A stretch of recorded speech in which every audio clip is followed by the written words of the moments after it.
À medida que o ministério de Jesus crescia, a oposição a esse ministério crescia proporcionalmente. A gente vai ver no capítulo 3 agora alguns exemplos de pessoas se opondo ao ministério de Jesus, mais especificamente a sua própria família direta, mas de maneira mais ferrenha, mais acirrada, os mestres da lei e os fariseus. E esse capítulo a gente vai tirar lições e a gente vai ver que a oposição, à medida que ela cresce, ela começa a juntar diferentes grupos como inimigos de Jesus. E quanto mais Jesus cresce em popularidade, proporcionalmente, a oposição a ele também cresce.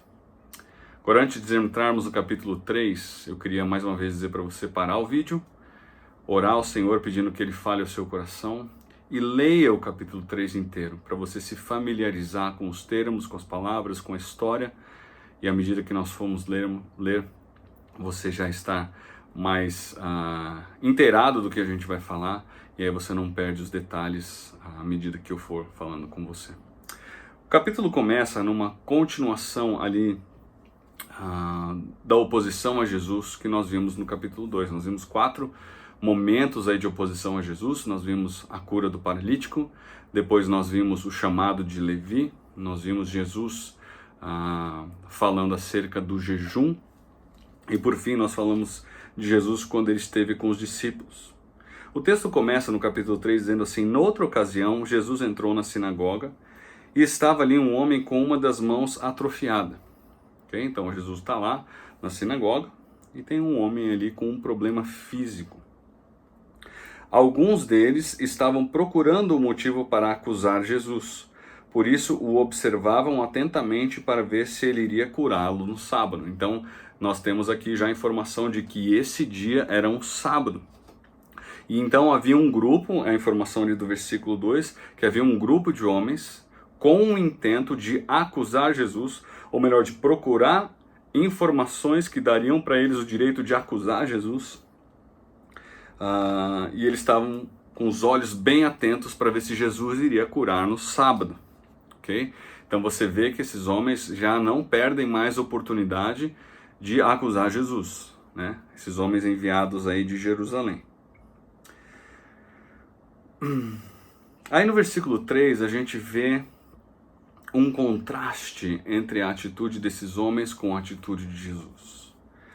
No versículo 2, nós vimos que esses homens não tinham qualquer compaixão, eles não estavam preocupados com o bem-estar das pessoas. A única preocupação deles era pegar Jesus em algum motivo para ele ser acusado. E o versículo 3 vai mostrar que Jesus tinha uma outra visão, Jesus demonstrava compaixão, Jesus estava interessado nas pessoas. Versículo 3 diz: Jesus disse ao homem da mão atrofiada: levante-se e venha para o meio. Então você é capaz aí já de imaginar todo o alvoroço que essa frase de Jesus provocou na situação. Versículo 4 diz assim: depois Jesus lhe perguntou: o que é permitido fazer no sábado? Lhes perguntou: o bem ou o mal, salvar a vida ou matar? Jesus chega para esses homens, assim como ele fez ali no capítulo 2, e ele lança uma pergunta para eles. E essa pergunta, ela tem a intenção de provocar nesses homens um questionamento acerca do que eles defendem em relação ao que Cristo propõe.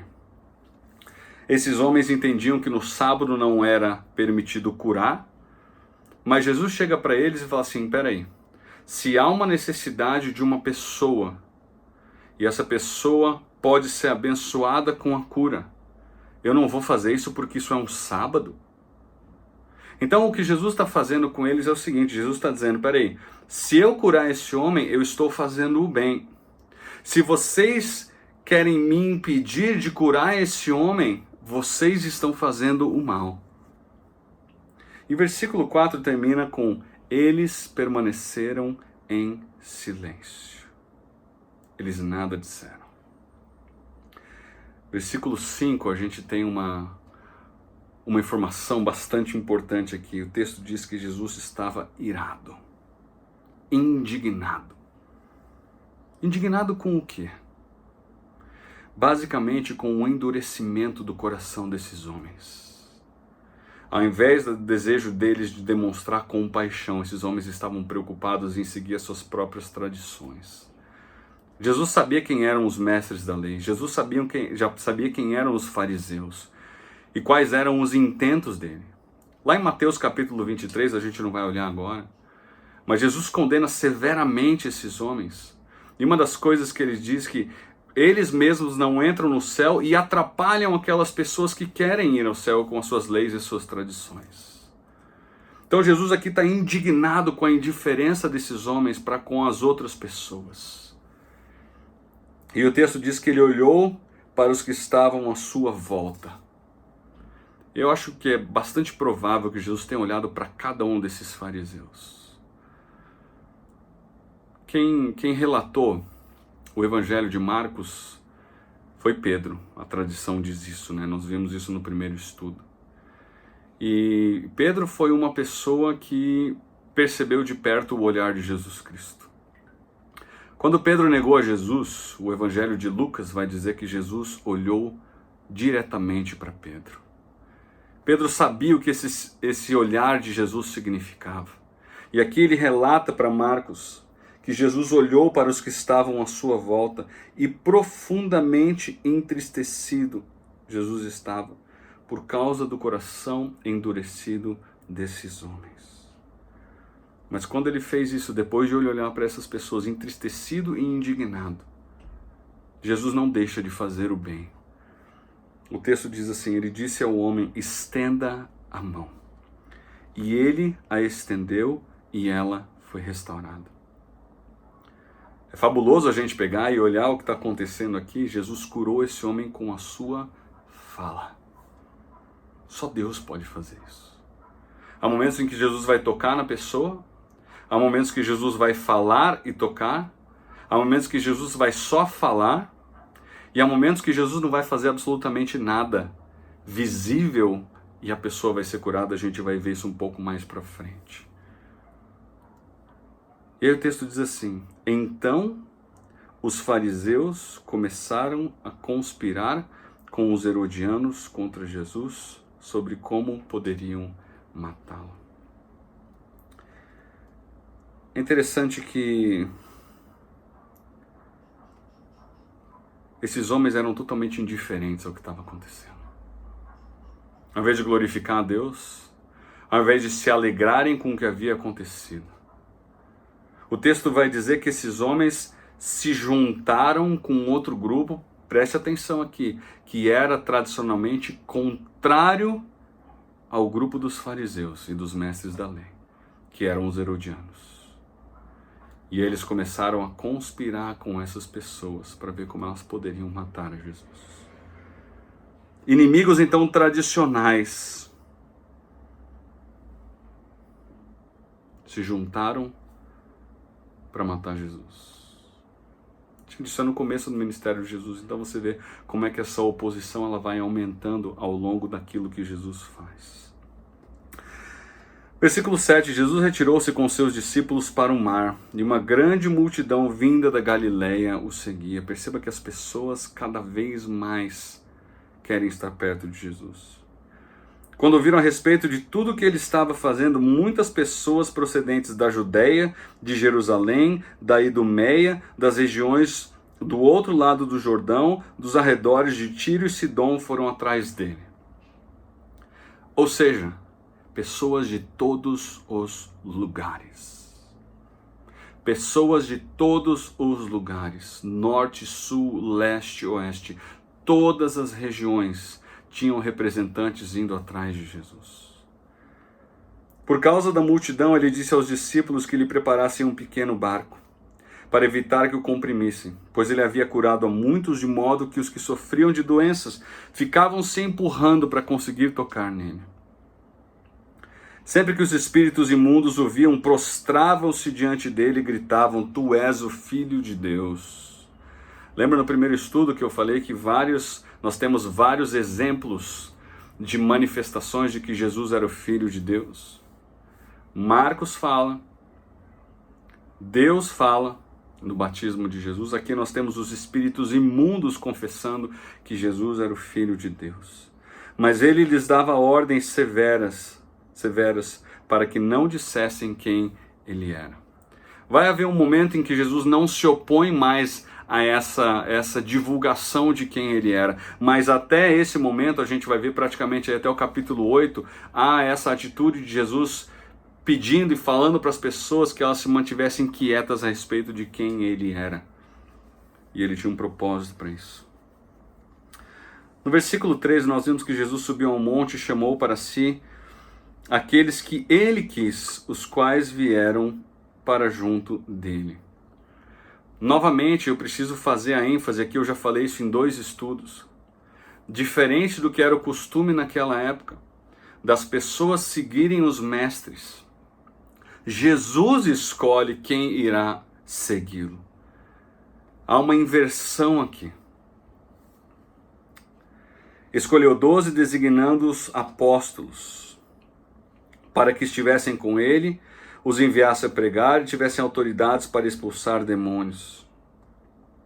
É interessante nós olharmos aqui que esses homens não eram homens simplesmente que seguiam Jesus. Jesus os capacitou, a gente vai ver mais para frente, provavelmente no capítulo 6, uma viagem desses homens para que eles exerçam um ministério sem Jesus, de expulsar demônios, de pregar, etc.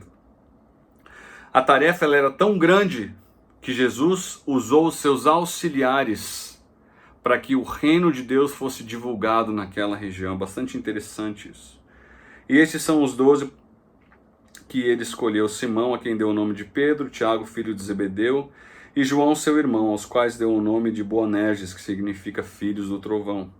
André, Filipe, Bartolomeu, Mateus, Tomé, Tiago, filho de Alfeu, Tadeu, Simão o Zelote e Judas Iscariotes, que o traiu. É interessante que Simão o Zelote, Zelote aqui era um grupo de pessoas que se opunha ao domínio romano.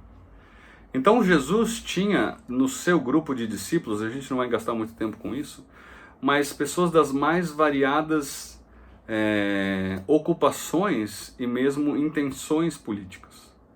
Nós vemos Simão Pedro, o seu irmão, como pescadores. Nós vemos Mateus ou Levi como um coletor de impostos. Nós vemos aqui Simão como zelote, ou seja, alguém que se opunha ao governo romano, de certa maneira, ao domínio romano. E Deus usou as mais variadas pessoas para os seus intentos. Isso acontece na igreja também. Deus usa os mais diferentes tipos de pessoas para que a sua obra avance. Aí a gente entra na seção que é talvez a mais importante desse capítulo, porque ela fala mais claramente acerca da oposição que Jesus sofreu.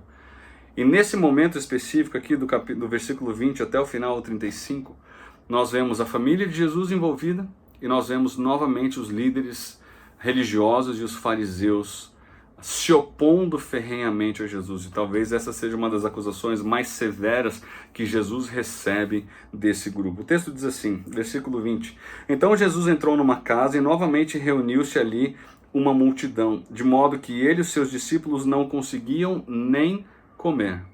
Tenta imaginar isso. É muito legal você ler os evangelhos, porque eles vão dar cores para figuras que normalmente são branco e preto para a gente, né? O texto diz que tinha tanta gente ali que nem comer eles conseguiam comer, nem uma refeição eles conseguiam ter.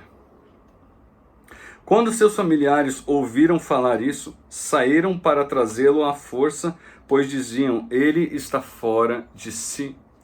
Esse verbo aqui, trazer à força, ele é o verbo traduzido no grego por prender, levar essa pessoa presa. Por quê? Porque eles achavam que Jesus estava fora de si. Jesus não está raciocinando direito. Nós precisamos então fazer alguma coisa.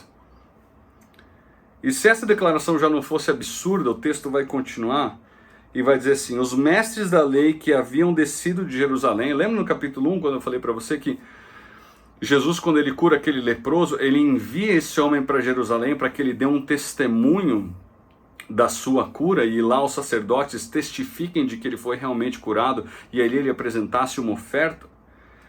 Esse grupo, então, em Jerusalém, ele envia uma comitiva para atrapalhar Jesus, para ficar no pé de Jesus, para ficar o tempo todo acusando Jesus. E o texto diz: e os mestres da lei que haviam descido de Jerusalém diziam: ele está com Beelzebu, pelo príncipe dos demônios é que ele expulsa os demônios.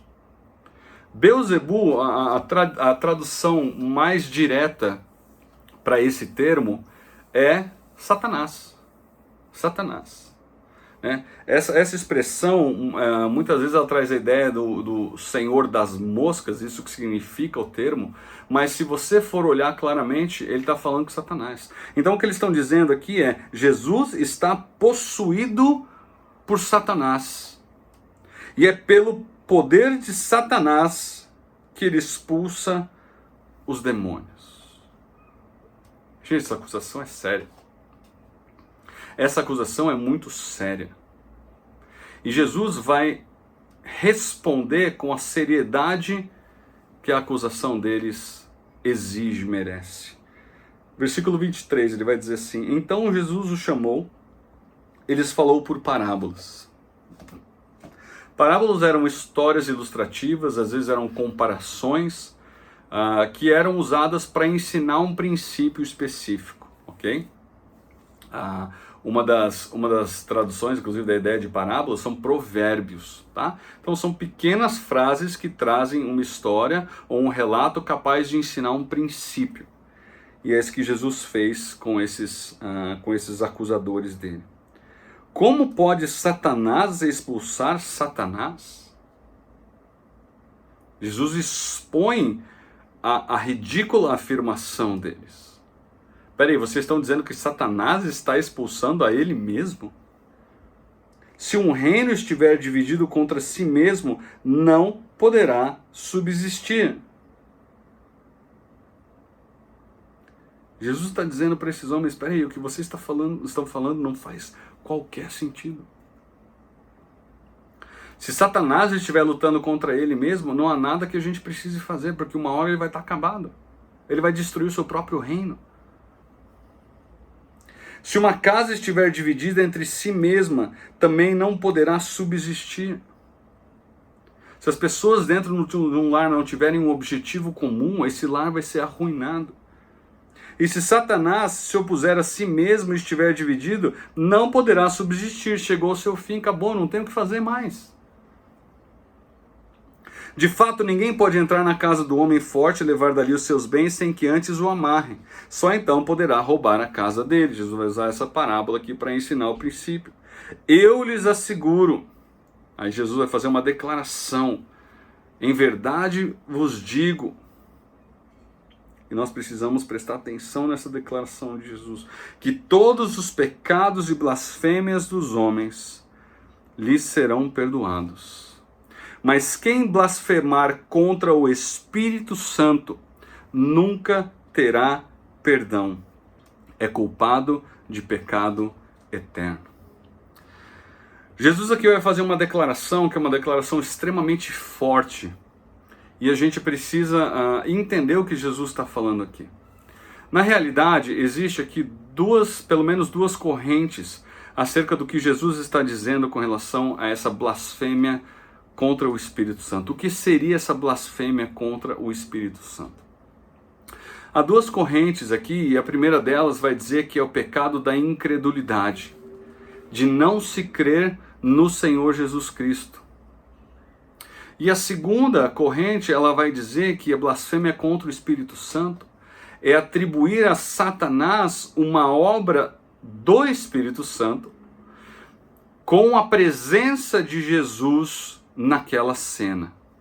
Ok? Então, para exemplificar essa segunda corrente vamos supor, Jesus está aqui na minha frente e Jesus realiza um milagre na minha frente.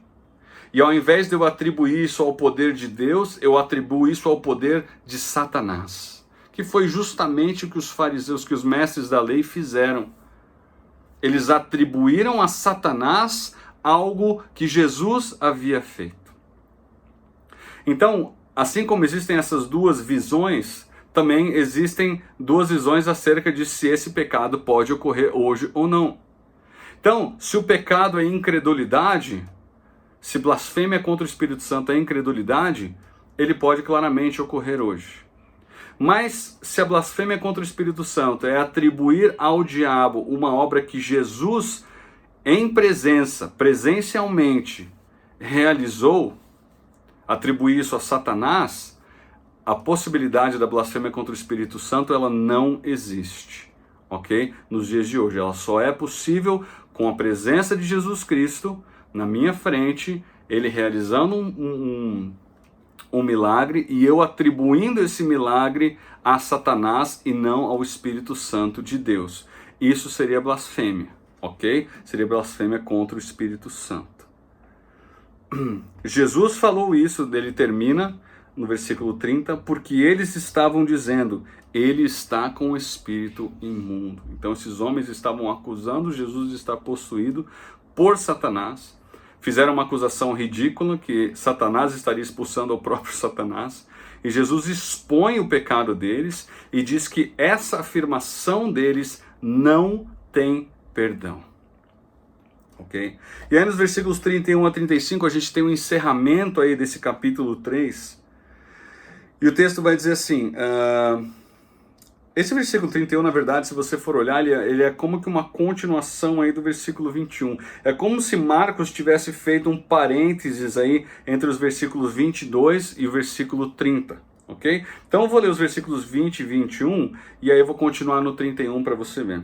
Então, versículo 20, entrou numa casa e novamente reuniu-se ali uma multidão, de modo que ele e seus discípulos não conseguiam nem comer. Quando seus familiares ouviram falar isso, saíram para trazê-lo à força, pois diziam, está fora de si. Versículo 31. Então chegaram a mãe e os irmãos de Jesus. Ficando do lado de fora, mandaram alguém chamá-lo. Havia muita gente assentada ao redor e lhes disseram, tua mãe e teus irmãos estão lá fora e te procuram. Há aqui, rapidamente, duas correntes aí com relação aos irmãos de Jesus, ok? Uma das correntes mais famosas é que esses irmãos de Jesus, eles eram meio-irmãos de Jesus, na verdade, filhos de José de um outro casamento, ok? E isso tem relação, inclusive, com uma doutrina da Igreja Católica de que Maria, ela ficou perpetuamente virgem, ela continuou virgem depois do nascimento de Jesus Cristo, não teve qualquer envolvimento, aí, qualquer filho depois do nascimento de Jesus.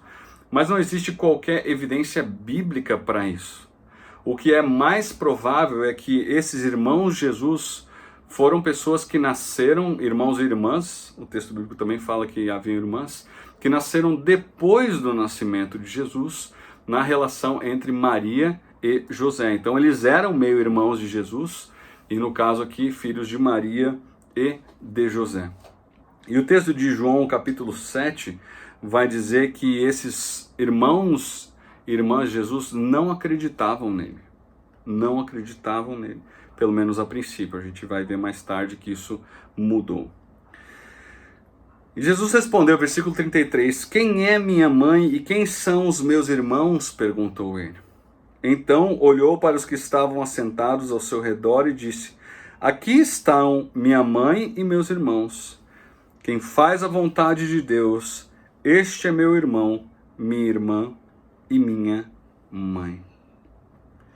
Eu acho bastante interessante aqui que o que Jesus fala basicamente é o relacionamento de obediência a Deus torna a pessoa mais próxima de Cristo do que os laços sanguíneos.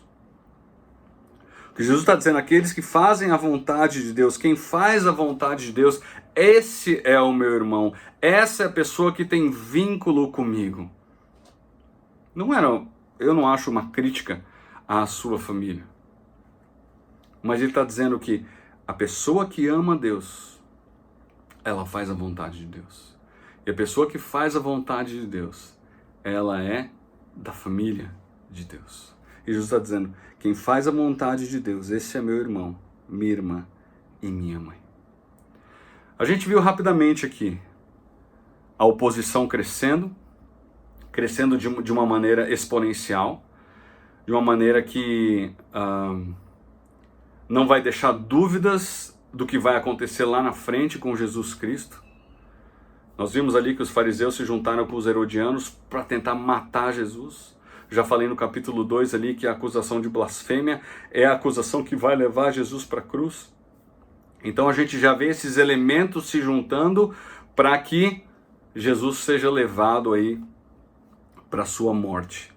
Mas a gente vai ver, vai continuar estudando e você vai ver que Jesus continua se revelando às pessoas e aos discípulos. E essa última afirmação que Jesus faz, eu tenho para mim que essa afirmação ela tem um intuito muito claro de falar ao coração dos discípulos. Vocês querem me seguir, vocês têm que obedecer a Deus.